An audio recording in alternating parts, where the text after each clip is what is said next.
오늘 같은 광야 다른 선택이라고 하는 말씀으로 사무엘상 26장 말씀을 함께 나누도록 하겠습니다. 사울은 또다시 오늘 사무엘상 26장에 보면 3,000명의 정예 군사를 이끌고 다윗을 죽이려고 십광야에 진을 쳤습니다. 다윗이 자신을 또다시 살려주자 사울은 24장에서 토씨 하나 틀리지 않고 오늘 26장에 보면 24장에서 이야기했었던 그 고백을 반복하죠. 내가 범죄하였도다. 내가 다시는 너를 해하지 않겠다.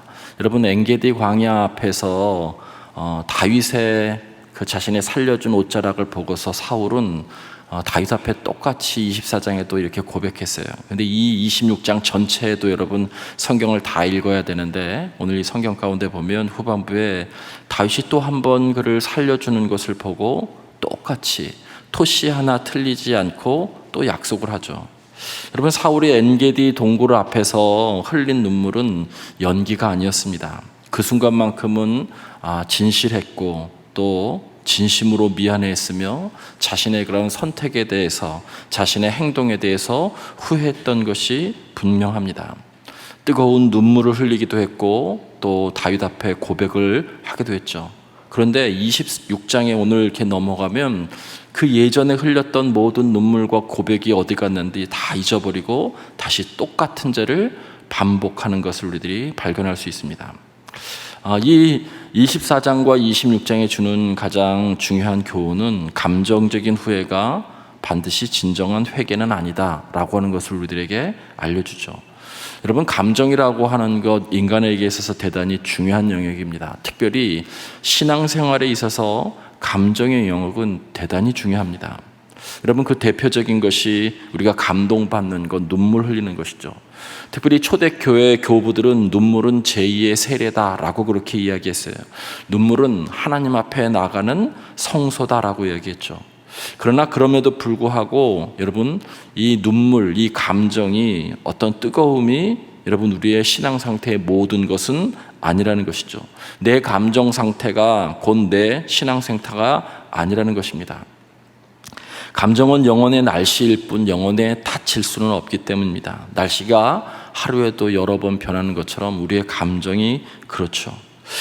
감정이 대단히 중요한 것, 하나님께 나아가는 성소와 같은 것인데 그것이 감정의 영역에만 머물고 의지의 영역으로 나가지 못하면 여러분, 감정은 시간이 지나면 금방 사라지기 때문에 그렇습니다.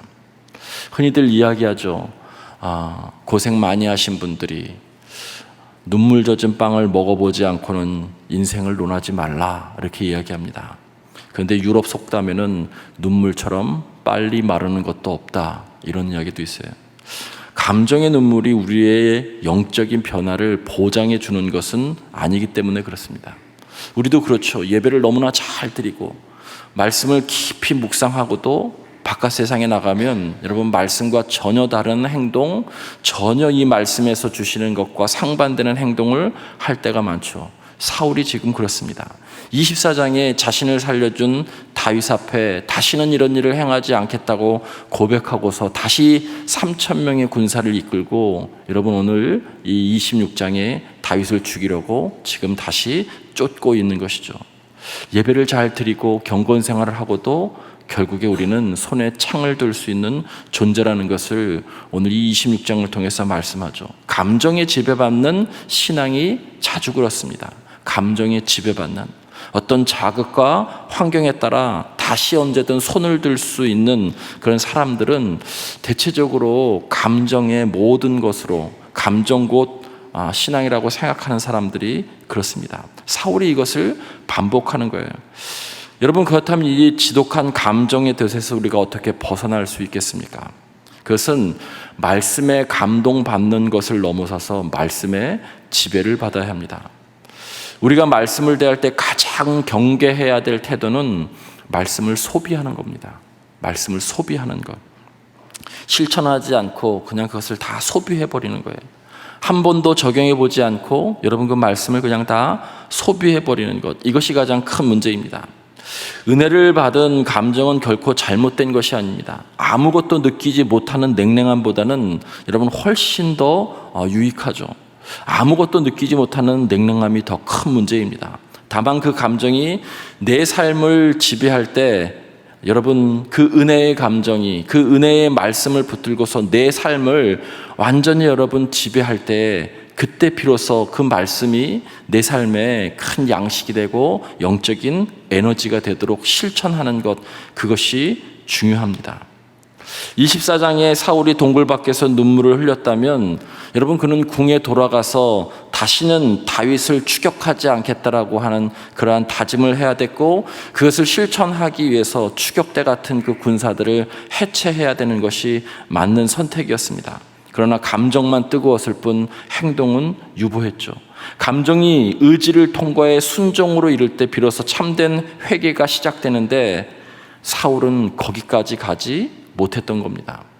여러분 오늘 26장을 보면 사울 왕이 그의 군사 아브넬을 비롯해서 3,000명의 군사를 이끌고서 여러분 다윗을 잡으려고 광야에 진을 쳤죠. 그때 다윗이 밤중에 사울의 진영에 잠입합니다. 이때 사울의 머리맡에 도달한 다윗의 부하 아비셋이 이렇게 이야기하죠. 8절 말씀에 하나님이 오늘 당신의 원수를 당신 손에 넘기시려고 하는 겁니다. 저에게 기회를 주시면 단번에 이를 찔러 죽이겠습니다. 두 번도 필요 없습니다. 단칼에 이를 찔러 죽이겠습니다.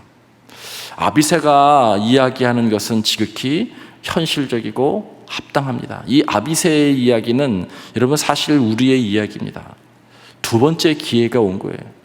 지난번에 살려주었는데 배신을 한 것과 똑같은 것이죠. 지난번에 그가 악을 행했는데, 내게 악을 행했는데 내가 선으로 그를 대했음에도 불구하고 그가 또다시 나에게 악을 행합니다. 여러분 그런데 다시 기회가 온 거예요. 대부분의 사람들은 여기서 여러분 보복을 하죠. 복수를 하게 됩니다. 아비새의 말은 지극히 현실적이고 합당한 것이에요. 사울은 여러 번 다윗을 죽이려고 했습니다. 엔게디 광야뿐만이 아니라 그 이전에도 여러 번 그런 일들을 했어요. 그러니 지금의 기회는 여러분 정말 하나님이 주신 기회라고 여길 수 있어요.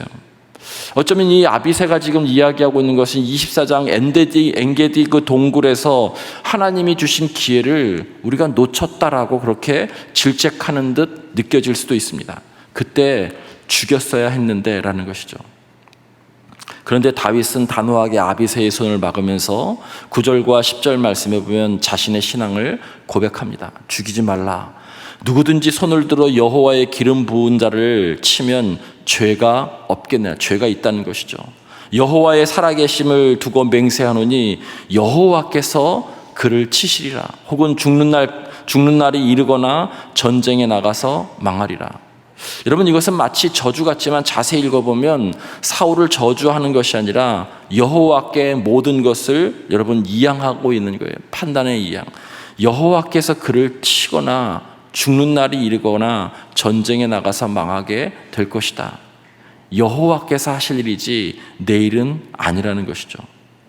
24장에 사울의 옷자락을 베었을 때에도 그런 마음의 찔림을 여러분 가졌다고 말씀하고 있습니다.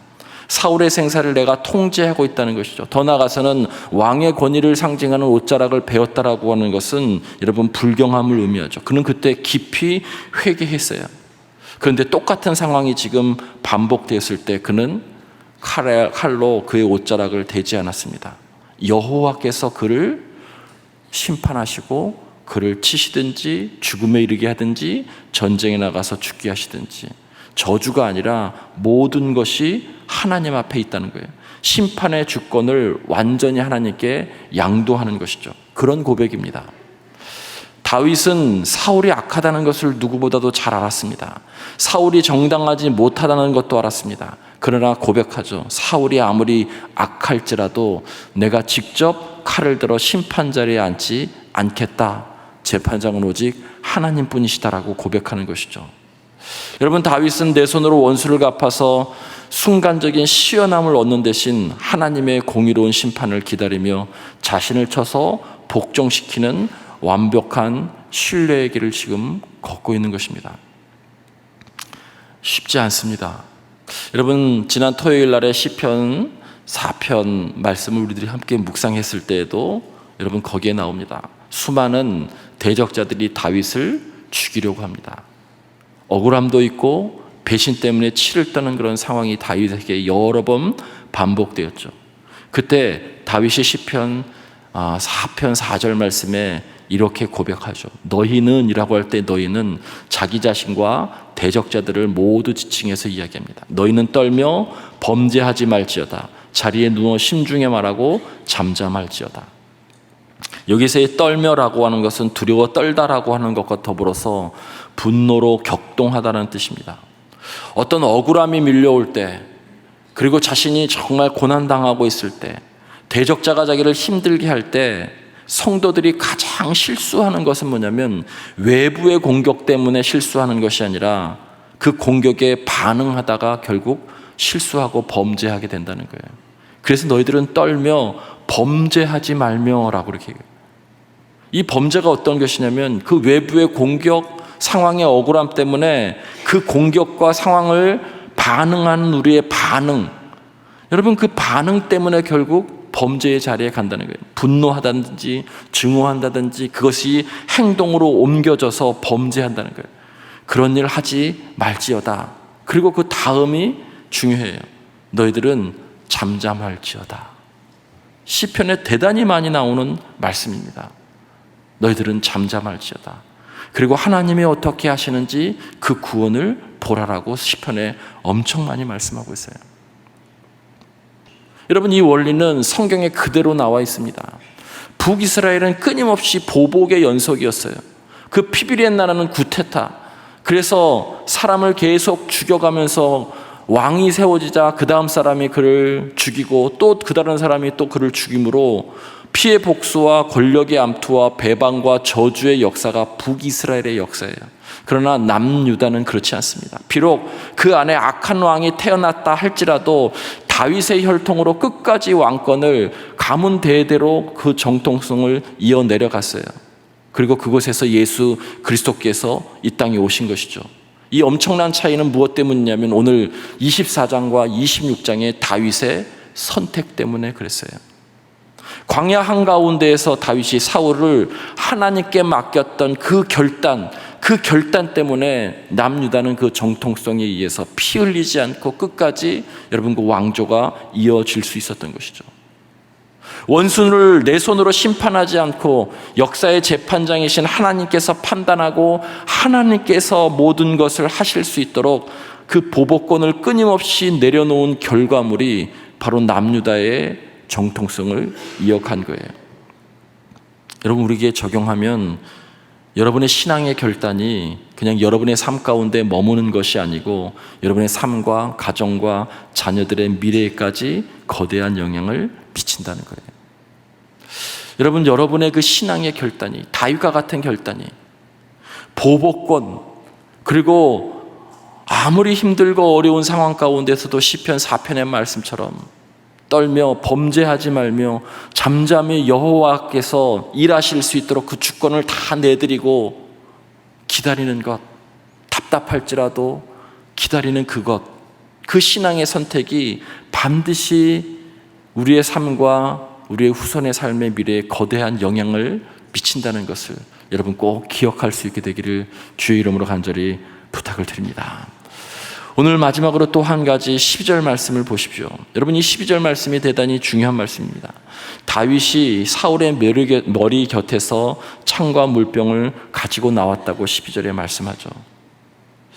여러분, 이렇게 할 수 있었던 것은 3,000명이라고 하는 군사와 거기에 수많은 경호대들이 있었음에도 불구하고 여러분, 다윗과 아비셋이 잠입했을 때 단 한 사람도 여러분 이것을 막지 못했어요. 그 잠입을. 근데 그 이유를 성경은 뭐라고 말씀하냐면 그들이 다 잠들었기 때문이니 이는 여호와께서 그들을 깊이 잠들게 하셨으므로 그들이 다 깨어있는 사람이 하나도 없었더라. 여러분, 여기에 깊이 잠들게 하다라고 해당하는 히브리어의 원어가 타르데마라고 하는 것입니다. 이 성경은, 이 말씀은 성경 몇 군데에서 나와요. 창세 때에 하나님께서 하와를 창조하실 때에도 깊이 잠들게 하셨다. 그래서 그의 갈빗대를, 아담을 잠재우고 갈빗대를 취해서 하와를 만드시죠. 여러분, 그때에도 아담을 재울 때에도 쓰는 단어가 타르데마입니다. 하나님께서 깊이 그 군대를 잠들게 했다는 거예요. 3,000명의 정예 군대가 여러분 그만 모두 다 잠들어 버려서 이 다윗과 아비새의 침입을 전혀 알지 못했던 것이죠. 이것은 하나님의 개입이죠. 하나님의 그 신적인 환경을 만들어서 모두 다 잠들게 한 거예요. 여러분, 그런데 생각해 보세요. 하나님께서 잠들게 하셨었던 이 타르데마의 환경을 과연 왜 만들어 주셨을까요? 아비새의 말처럼 사울을 단칼에 베어버리라고 하는 기회로 주신 겁니까? 아비새의 눈에는 그렇게 보였어요. 어쩌면 그것도 하나님이 주신 기회라고 아비새는 생각했을지 몰라요. 그러나 다윗은 그렇게 생각하지 않죠. 하나님의 절대 주권을 인정하고 신뢰해야 하는 거룩한 시험대로 보았던 거예요. 이전에 자신도 이 엔게디 광야에서 고백했었던 그 고백, 그 마음의 찔림이 똑같은 상황 가운데서도 여러분 실천되고 있는 것이죠. 다윗은 조용히 창과 그의 머리맡에 있었던, 사울의 머리맡에 있었던 창과 물병만을 가지고 진영 밖으로 나옵니다. 여러분, 여기에서 이야기하고 있는 창이라고 하는 것은 히브리어로 하닛이라고 하는 것인데 지휘봉과 같은 거예요. 권력자의 지휘봉과 같은 것. 그리고 또 한 가지는 자신을 보호하는 상징물이죠. 힘을 의미하는 것입니다. 여러분, 근데 성경을 잘 읽어보면, 사무엘상에 잘 읽어보면 유독 사울에게는 이 창이 늘 함께 있었어요. 사무엘상 18장과 19장에 보면 다윗이 골리앗을 무찌르고 왔었을 때에도, 그리고 블레셋 군대를 무찌르고 왔었을 때에도 사울은 다윗을 창으로 죽이려고 했어요. 18장과 19장에. 요나단이 다윗의 억울함을 사울에게 호소하자 사울이 화가 나서 요나단을 죽이려고 창을 던집니다. 사무엘상 20장. 다윗을 쫓고 있는 사울의 손에는 늘 창이 들려 있었다고 성경 22장 6절에 말씀하고 있어요. 그리고 오늘 잠을 잘 때에도 사울은 그의 머리맡에 창을 꼭 꽂았어요. 그 창이 자신을 보호해 줄 것이라고 믿었기 때문이죠. 사울은 이 창을 자신의 머리맡에 두지 않고서는 잠을 이룰 수 없었던 불쌍한 영혼이었던 거예요.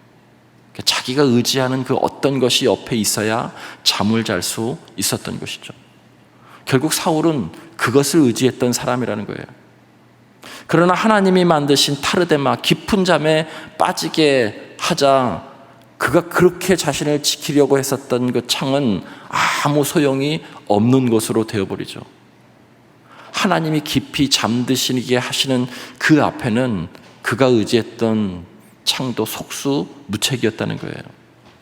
여러분, 물병도 마찬가지죠. 광야에 40도가 넘는 그 척박한 유대 광야에서 물이 없다라고 하는 것은 결국 목숨을 잃는 것과 같은 의미죠. 물이 떨어지면 천하를 호령하는 왕도 별 수 없습니다. 물병은 인간이 아무리 대단한 권력을 가졌을지라도 결국 하나님께서 공급해 주시는 물 한 모금이 없으면 한순간도 살 수 없다라고 하는 연약한 피조물이다라고 하는 것을 상징하는 거예요. 여러분, 또한 왕에게 물병은 독살의 위험이 있기 때문에 군사령관 아브넬을 비롯해서 경호대가 반드시 목숨을 걸고 지켜야 될 최종 방어선이 바로 이 물병이었어요. 그런데 다윗은 사울의 신체를 훼손하는 대신 조용히 창과 물병을 가지고 나오죠. 여러분, 먼 거리에서 오늘 16절과 19절에 아브넬을 다윗이 먼저 부릅니다. 너희는 마땅히 죽을 자니라. 여호와의 기름 부은 받은 너희 주를 보호하지 아니하였다. 이제 왕의 창과 왕의 머리 곁에 있었던 창과 물병이 어디 있는지 보라. 여러분, 특히 왜 여기서 창과 물병을 가지고 나오는데 물병이 결국 보호하지 못했다는 거예요. 경호대가. 그리고 19절에는 다윗이 다시 사울에게 이야기하죠. 왕이여, 눈을 떠보십시오. 당신이 그렇게 의지했던 그 왕권의 상징인 창이 어디 있는지, 당신의 목숨줄과도 같은 물병이 어디 있는지, 당신이 아무리 철통같이 수비를 한다 할지라도 그러나 그것은 결코 당신은 자기 자신을 지켜낼 수 없습니다.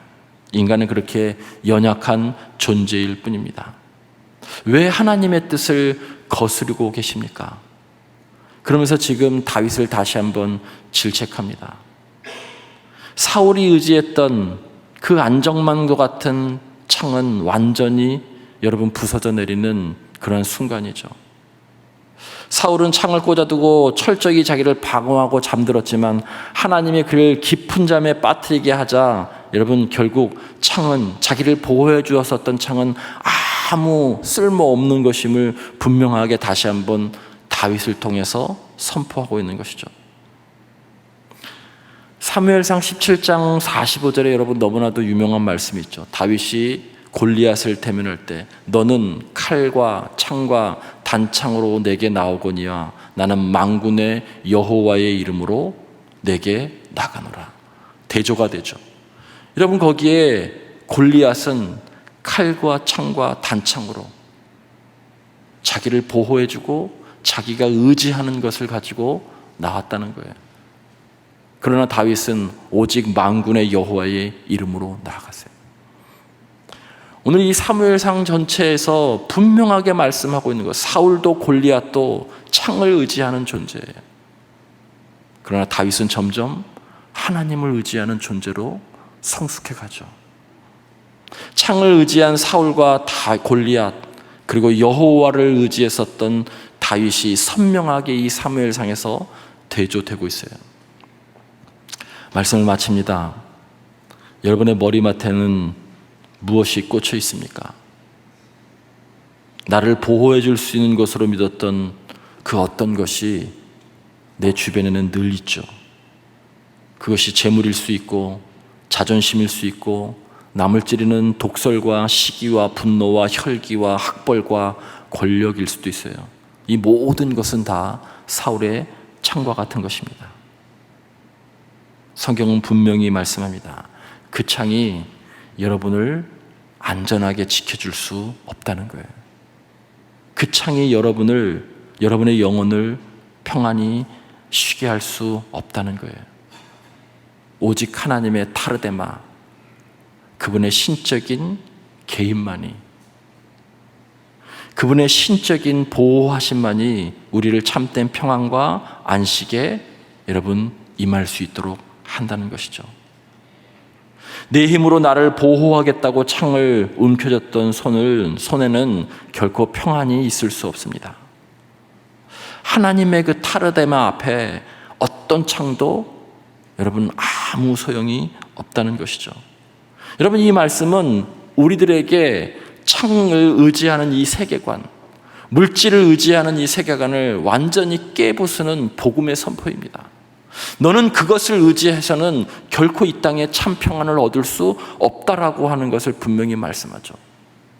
예수님은 그래서 칼로 일어선 자는 칼로 망할 것이라고 말씀하고 있죠.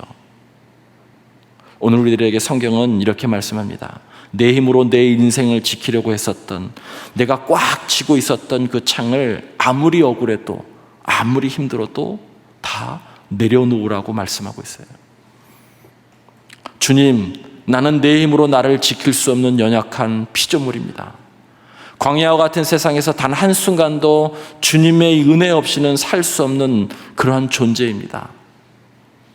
내 삶의 재판장이 되어주시고 주님의 때에 주님의 방법으로 나의 인생을 인도하여 주시옵소서.